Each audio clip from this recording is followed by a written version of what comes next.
Neeb's favor in matches, and he only leads by 3 maps. So these guys, typically in PvP, very close, very back and forth, and their current form seems fantastic on either side of the table. Right. But I do believe that Neeb might be in the best form.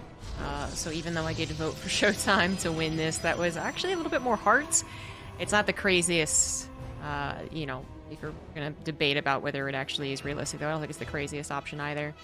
In the top left of Cosmic Sapphire, we do have the yellow Protoss, ShoWTimE.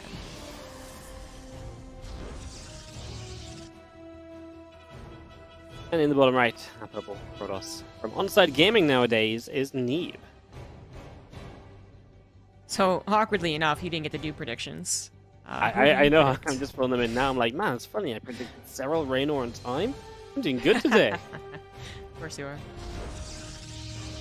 But who do you predict for this one?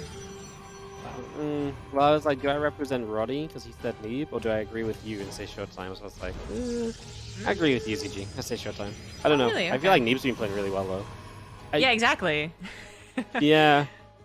The one thing I think is that PvP for me, I feel like you can play really well and still just be called out by like a couple small things, and games can definitely go kind of crazy. I don't know.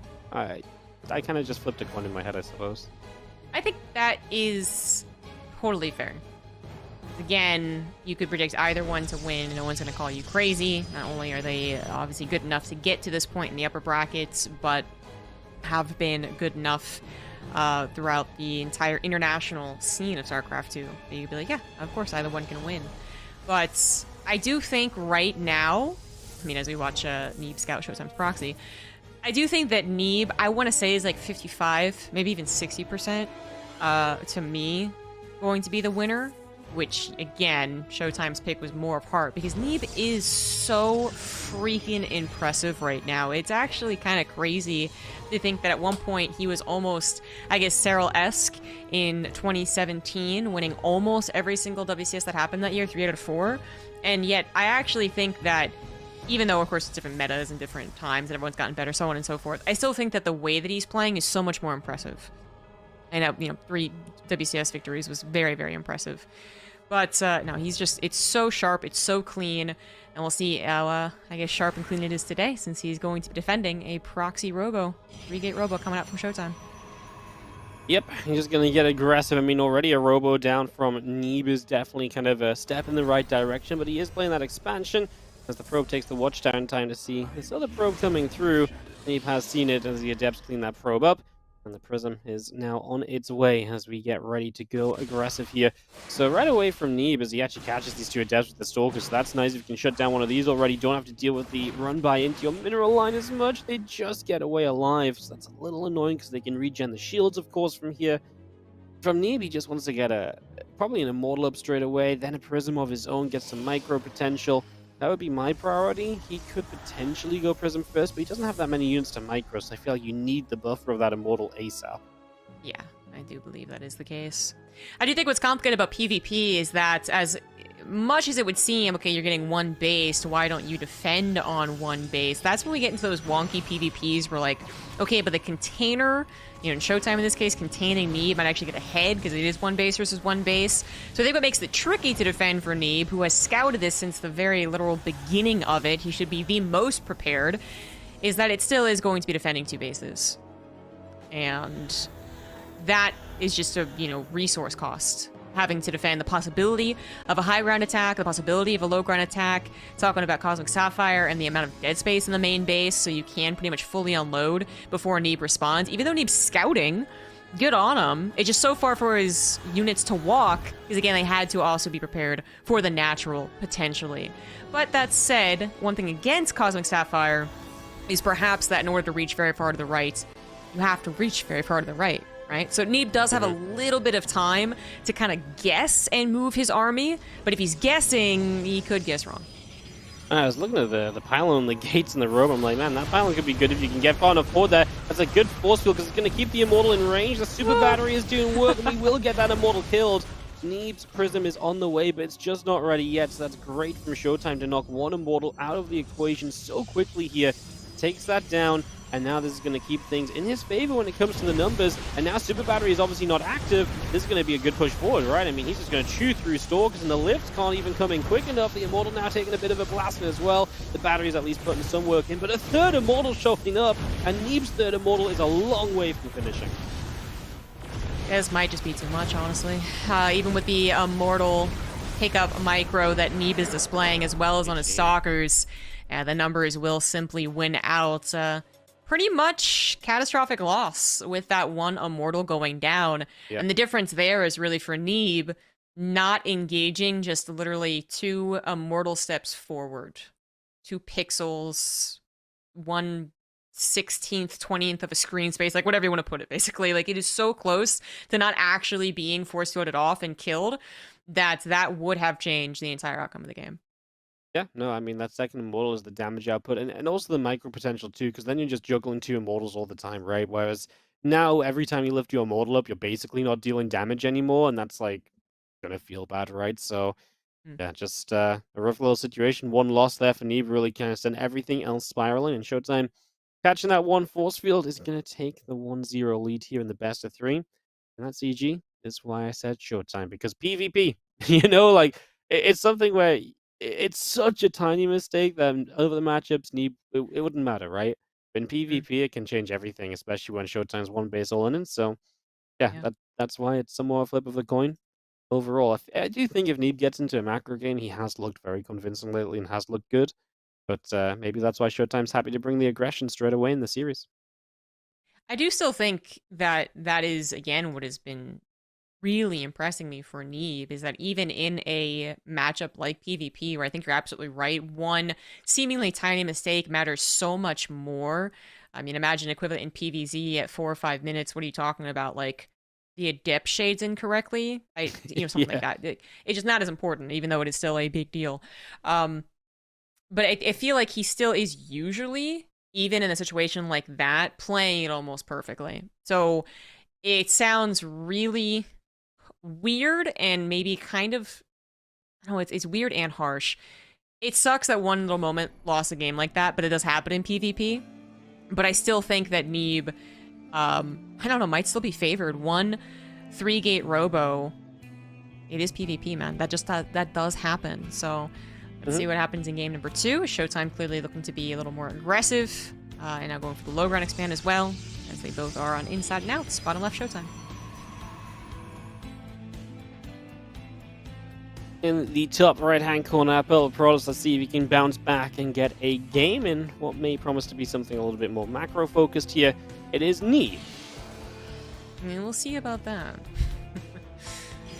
Low ground gateway wall off. They're still turning out some very weird and very aggressive games. No guarantee, man. yeah, there's been some crazy games. You kind of like, hey, look at me, I'm being normal, I'm expanding, and boom, you're just gonna hit them with something like absolutely brutal. Obviously, you have some weird Stargate on Stargate stuff happen as well, and then some mind games around that. Quite the adventure, this matchup, isn't it? It's a matchup, for sure. That's definitely a matchup, CG. Solid analysis. I love it, though. I love it. I think there are absolutely downsides. I see why people don't like it. I think inherently, the really weird thing about StarCraft that exists in other esports, but sometimes, some of them not so much, is that you are taking almost 2 races out of the equation for the fans. So if you are Zerg, if you are Terran, maybe you're just like, I don't care. But I do think it has some of the most interesting early, mid, and late game. The only thing I would say is not interesting is when we do have Stargate v Stargate that goes into like carriers and Tempest pretty much off the bat. Then I'm with you guys. It's pretty boring. Yeah. The Stargate stuff, where nothing happens, and like, oh, he's got 1 more Phoenix. Will he do anything? Of course not. There's a battery. That sort of stuff, and it's like, well, he's just gonna start building carriers, and they're basically mirroring each other for like 10 minutes. I agree. That stuff can definitely be a little bit wonky. I'm gonna fingers crossed we don't get that here, of course. Even if we do see 2 Stargates, it's not a guarantee, because you can Oracle versus Phoenix. Because right now, ShoWTimE is going to put batteries across the map. Wow, this pylon, he is just going to go try and bust down the front. Yeah, and this is exactly what I was thinking of when you said maybe more macro. I was like, well, we'll see. I don't know if it is a recent trend of ShoWTimE or just coincidentally the games that I've seen from him, but he does seem to be playing some more aggressive PvP. You get Robo last game, this game actually committing to the... I wish there was a really appropriate word for what you would call this. I don't know. It's not harassment. It's not really all in. It's dedicated. And it does have to do damage, of course, but there is a way that ShoWTimE does just enough to also expand out of this. So far, that has not happened, though. Still waiting for more damage. Yeah, this is a little bit interesting, right? I mean, we got a few probes, and this Adept trying to get something more done. There's now an Oracle on the way as well, but Neeb is prepping with the battery in his main, and yeah, these batteries just aren't going to really do much. I suppose keep this Adept alive as we run around in circles. Huh. I mean, he definitely will keep the natural under wraps. I think this happened to ShoWTimE recently is the thing. Yeah. Where I was like so sure that the opposing Protoss was not doing enough damage, but then this weird thing happened where basically Neeb didn't... He never took like... Or, sorry, the defending player wasn't just, specifically Neeb. They didn't take a lot of damage, but they didn't get anything out of their natural, is the weird thing that happens with this, right? So you build probes in the natural, like we see Neeb doing, then you can't really mine from it, because another Adept could show up, an Oracle's gonna show up, some Adepts are gonna die.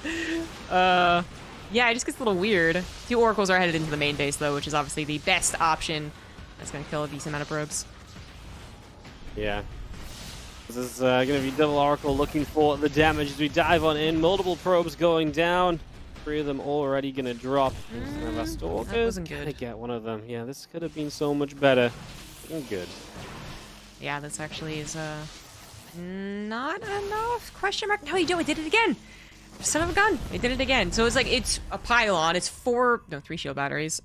It's 2 Oracles, and 1 just died pretty much immediately. They didn't really do a whole lot of damage. And yet, okay, calm things down. Look at the numbers here. ShoWTimE has an equal number of workers, basically. He has a faster Twilight Council, but he's behind on his army supply. But unless we're talking about a significant army supply lead or a more important supply lead, I suppose, like a Warp Prism and an Immortal, Neeb can't really go across the map and try and do anything to ShoWTimE. So ShoWTimE still got what he wanted from all of that. Again, even though it looked like it didn't do a whole lot.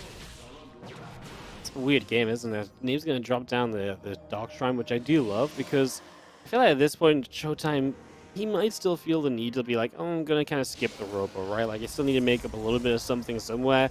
If nothing else, maybe get it later, but then ShoWTimE gets the Scout. So now you know about the Dark Shrine, as long as you notice it, in theory, right? He's just revelated. He should see it, but if he just thinks it's a pylon, it could all go wrong. But ShoWTimE does just get the detection up, then actually I feel like he's right back in the game with that investment in Neeb. Unlikely to do much, but his detection right now is this Oracle, and it's not at home or anything, so... that is a bit worrying. Because obviously, while there is inevitable detection, assuming the Oracle doesn't die, it's not going to be at home. 3DTs walk into all the probe lines. We're talking about easily even a 20-worker lead just with the amount of chaos and the amount of time it takes for everything to be cleaned up. But... yeah, it's did he really think that was a pile? Oh my god. The other thing to note is that ShoWTimE is going for a proxy gateway, so maybe he is thinking that he'll provide so much pressure to his opponent that there's no way the DTs can actually make their way across the map. Yeah. It's a risky gambit. It's a risky gambit. I'd believe it more if he didn't just put down the Stasis Ward. I feel like the Stasis Ward is it's gonna so work. Okay. Maybe it is still a master plan as we come forward. We're going to kill the Super Battery immediately. These sentries in trouble. I mean, now you just need the DTs to show up, though. We're going to warp in another Stalker here as Neeb. ShoWTimE is taking a fantastic trade. He's got about 10 seconds. Oh my Neeb's just going to leave the game.